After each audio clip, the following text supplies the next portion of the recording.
यहाँ पर एक ऐसे प्रसंग की चर्चा कर रहा हूँ कि जब राम जी रावण का वध कर देते हैं और रावण अंतिम सांसें ले रहा होता है, तो राम अपने छोटे भाई लक्ष्मण को बोलते हैं कि तुम महाज्ञानी पंडित रावण से जाकर कुछ शिक्षा ग्रहण कर लो, क्योंकि इस दुनिया में रावण के जैसा कोई भी ज्ञानी नहीं है और न ही कोई बन पाएगा। यह बात राम जी की महानता को दर्शाती है कि उन्होंने अपने दुश्मन को भी सम्मान दिया।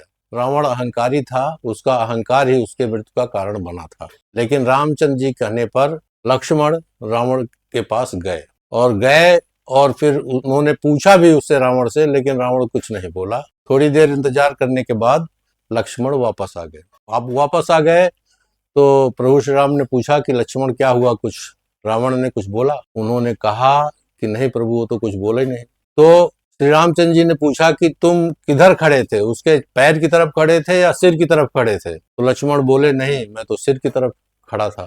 तो प्रभु श्री राम बोले कि नहीं, जाओ तुम उसके पैर की तरफ खड़े हो, वो बहुत अहंकारी है, ऐसे उसका जवाब नहीं देगा। रामचंद्र जी कहने पर लक्ष्मण दोबारा रावण के पास गए। रावण भी लक्ष्मण को अपना ज्ञान देने के लिए तैयार हो गया, जो उसकी उदारता को दर्शाता है। उन्होंने 3 महत्वपूर्ण बातें लक्ष्मण को बताई। शुभ काम जितनी जल्दी हो कर लेनी चाहिए, क्योंकि मैं पहले ही राम की शरण में आ जाता तो मृत्यु मेरे पास नहीं आती। इस काम में मैंने देर कर दी।